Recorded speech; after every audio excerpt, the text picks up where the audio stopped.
Yan sa akin. Hi guys! Yan. Share ko lang sa inyo yung aircon namin. Dahil nga sobrang init ngayon, ayan, nag-improvise kami ng aircon. Yun. Lalo na yung may mga anak na natutulog. No? Kung halimbawa nasa kwarto kayo or nasa sala. Ulit sa amin kasi mainit yung kwarto. So, nandito kami lahat sa sala para open lahat.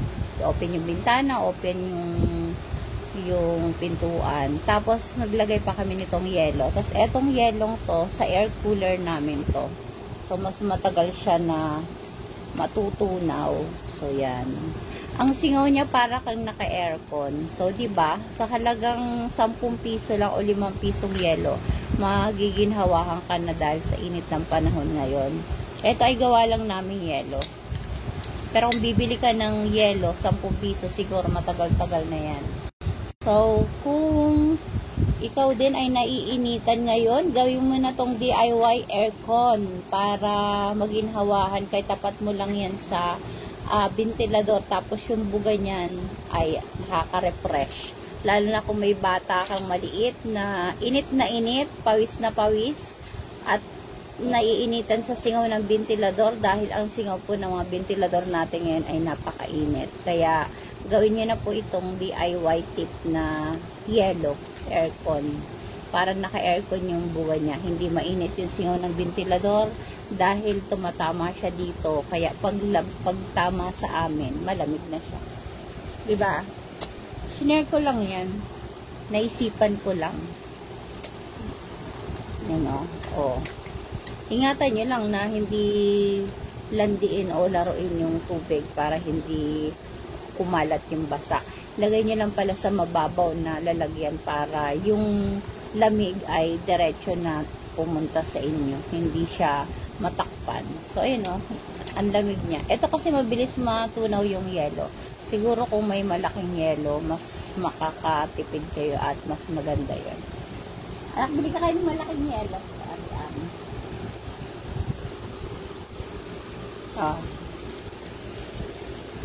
Diba? 10 pisong yelo lang, magiginhawahan na kayo. Malaking tulong na yan. Kasi ngayon, napakainit ng panahon. Napakasakit sa balat ng init. Kaya, yan. Yan ang aking DIY tip. Dahil sa init ng panahon. Lalo na may mga bata, may mga baby, kawawa ngayon. Dahil sa init. So, kung ikaw naman gusto mong maginhawahan, ganito po ang gawin mo. Lagay mo sa palangganang maliit para hindi matapon yung tubig. So, di ba? Ang sarap sa pakiramdam, parang naka-aircon. Para sarap na matulog. Kasi ang lamig ng hangin, no? Yung buga niya talaga parang naka-aircon, gawa ng malamig. So, ito sa air cooler namin to. Ayan, may yelo yan sa loob. So, dahil yung yelo ko ay mabilis matunaw, ito, gawa lang kasi namin to. Tsaka maninipis lang siya, unlike dun sa nabibili natin na matigas na yelo. Mas maganda gamitin yung yung sa palengke, yung square, yun, matagal talaga yung matunaw. So, magkano lang naman yung isa nun. Diba? Tipid tips lang yan ni Ate Lan. Kasi naiinitan na ako kanina pa, nasakit yung batok ko eh. Sobrang init. Nahihilo na din ako, sobrang init. Kaya mag-ingat po yung may mga high blood. Kasi delikado po sa panahon ngayon. Huwag na kayo maglalabas kung wala naman kayo kailangan. Mag-stay na lang kayo sa bahay at gawin nyo na lang to, mag-relax kayo sa inyong bahay, sa inyong tahanan. Kami nag-aantay lang ng oras at makikikain kami sa kapitbahay.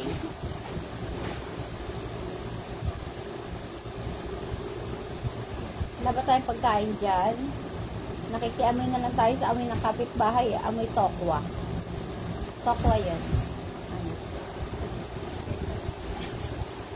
Lag na may sabi. Wala. Pero pa dyan hash brown na. Ayun na lang. Pansit ka ba? Mamaya lang. Gawa kong iced tea.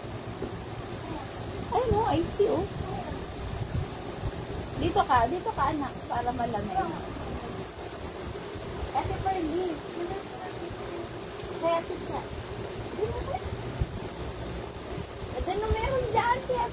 Ate Nida?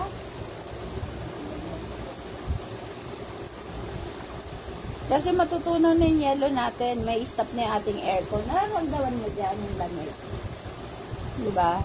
Dalawa na yung ventilador namin. Pero hindi pa rin nakakaabot yung lamig o mas umiinit lang. Pero nung nilagyan ko na neto, ay ang sarap na. Kasi kumakalat na yung lamig.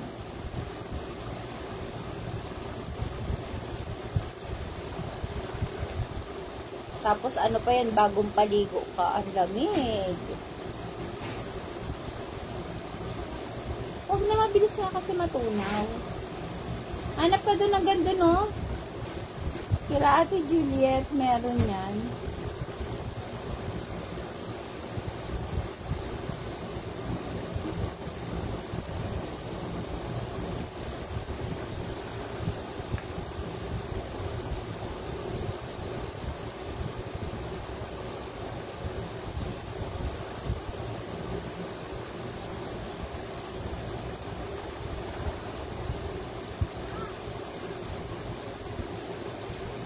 Ang sakit sa mata ng init.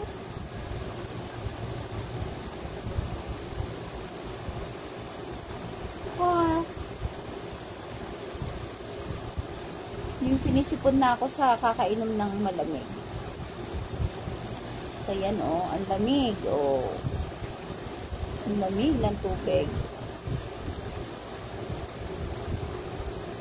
So lalagyan ko pa yan ng yelo para mas lumamig siya. Ang bilis kasi matunaw ng yelo na galing sa freezer namin. Nagawa lang namin yung yelo. Mas maganda yung matigas, makapal. Ano ba yun? Malaking yelo. Yung tig 5 na yelo.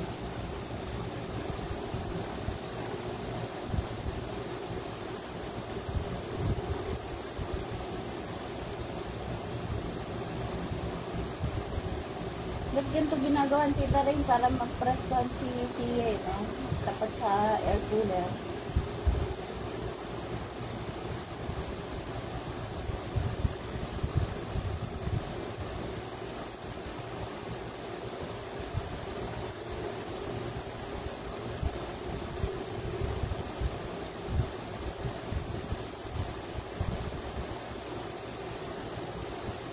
Yun, saka nakabili. Diba? Ito, yellow. Diba? Mas maganda to malaki, mas matagal ang itatagal niyan. At mas lamig. Yan. Gaganyan nyo lang yan. Tatapat nyo lang yan sa ventilador nyo. Para na kayo naka-aircon, guys. Do it. Just do it. Para pare-parehas tayo mapreskuhan at di tayo mag-suffer sa init. What? Bakit?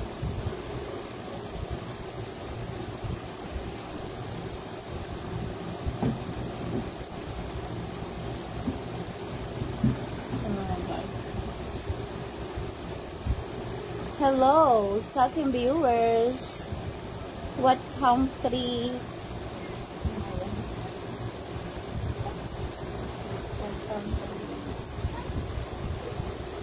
Para ano tayo, Arabo?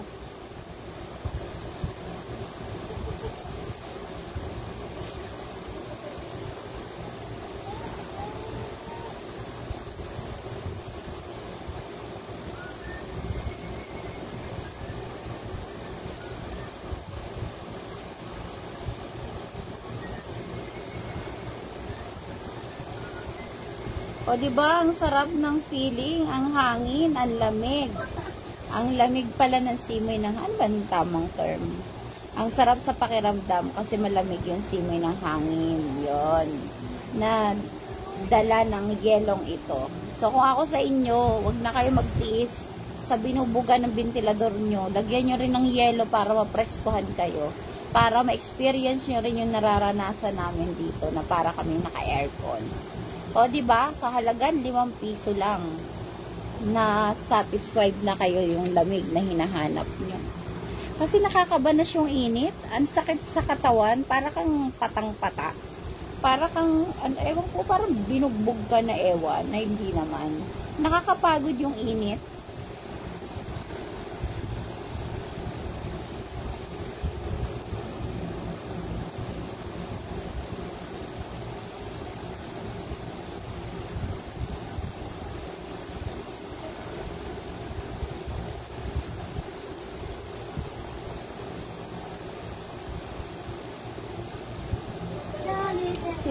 nakakagawa ng ganyan.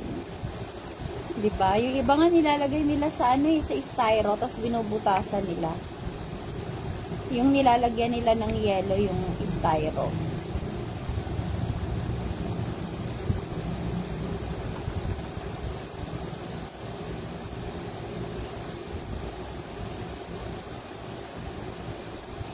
Hello, Sir Wally Sarkan. Thank you for watching. You're watching from what country?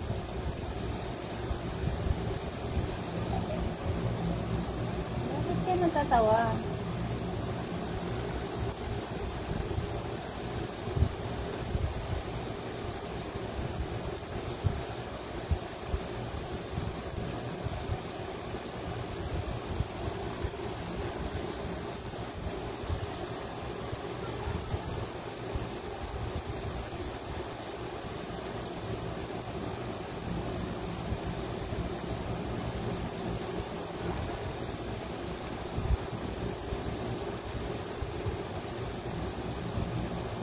Kailangan natin ng isang plato pa, anak. Aapaw to.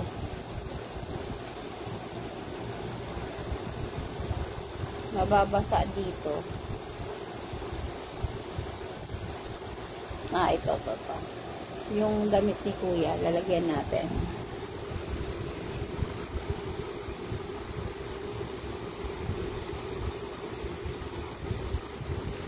Uy, kalabaw. Uy, ang lamig. Sarap.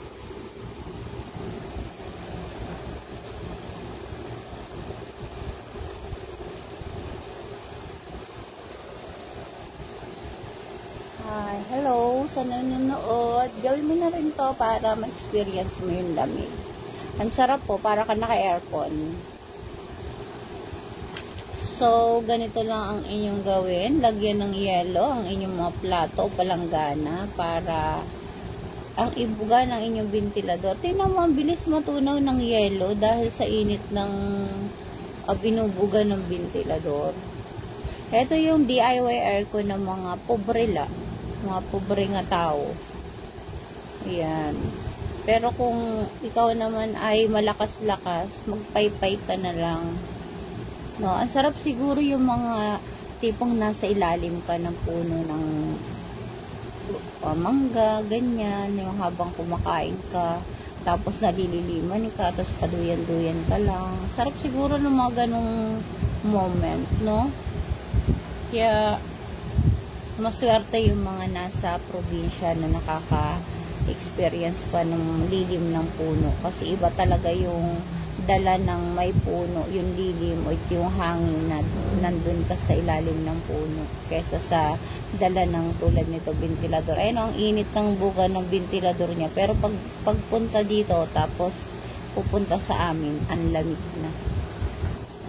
Kaya ang bilis niya matunaw kasi ang init ayun tinan mo yung tumutulo siya, dire-diretso yung tulo niya. So antabayanan lang natin yan kasi baka mapuno na yung plato at mabasa naman tayo. So yun lang guys, yung aming aircon, share ko lang para makatulong din sa mga nakalimot gumawa nito, na gawin din nila yung paraan nito para maginhawaan naman yung kanilang mga anak.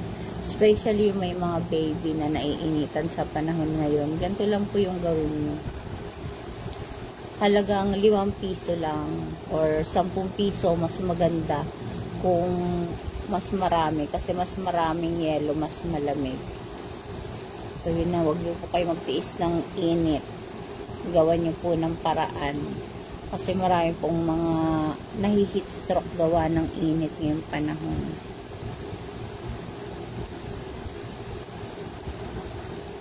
Ayan.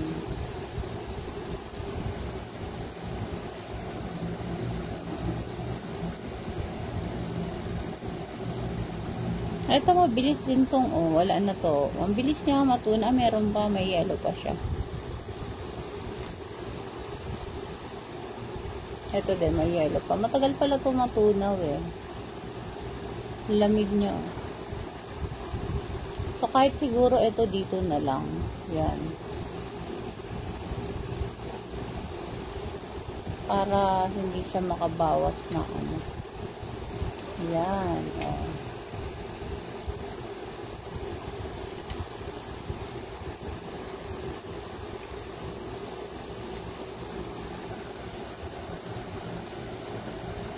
Ang lamig.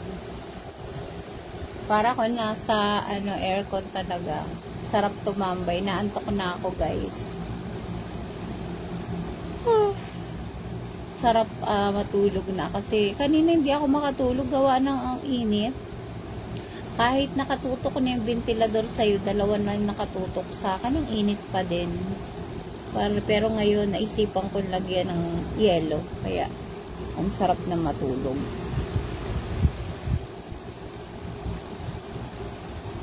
So, yan. Comment kayo dyan kung nagawa nyo na rin ba yung ganitong DIY aircon. Tulog na tayo, guys. Ang lamig na. At pala pag gabi, nagaganto tayo ba eh. Ayan o, presko o. Magganyan nga tayo mamayang gabi. Lagyan natin dun sa air cooler. Oo, nalalagyan siya. Paanahin mo to, payelohin mamaya. Lagay natin dun. Para malamig yung lugar.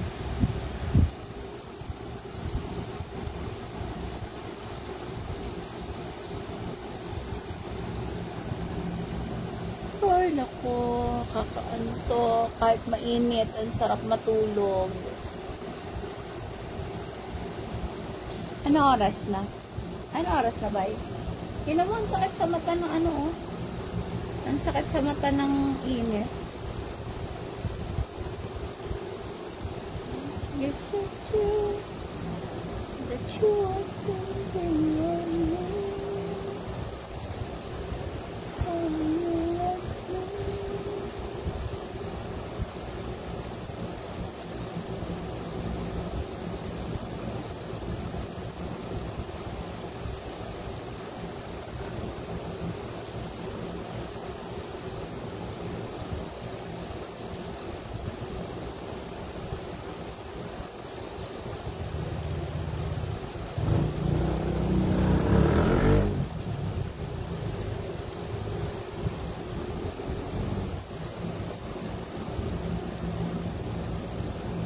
Bunso, kuha mo pa akong isang plato. Mapupuno na yung tubig na to, oh.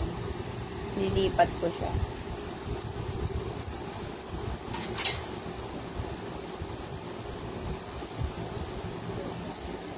Matutunaw na kasi siya. Nilipat ko na siya kasi may yung yelo. Kuhain mo to, bunso. Kuhain mo. Ito yung tubig. Ayan, oh, yung yan. O, kuhain mo yan. O, diba? Ganyan lang. Nakakapagod nga lang tong aircon natin. Kasi papalit-palit. Papalit-palit ng level. But, it's okay. At least, mapipreskuhan tayo, diba? Tagal nito, oh. Ganito na lang yelo ang gawin nyo kaysa yung cube ice kasi mabilis matunaw.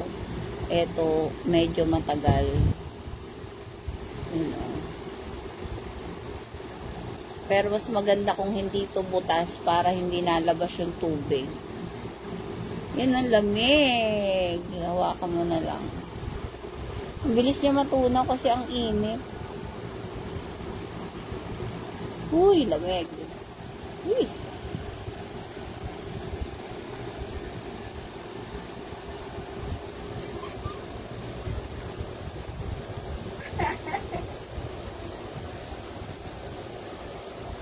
Presko na, oh.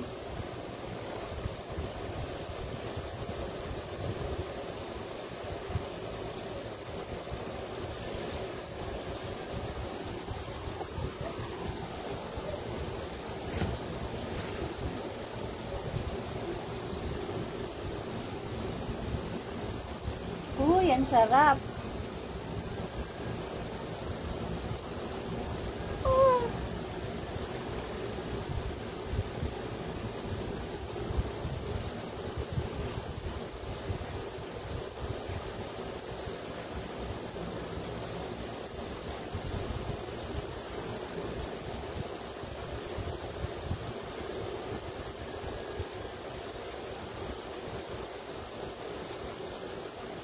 Pero liligo na ako, bye. Okay, thank you for watching. Bye-bye.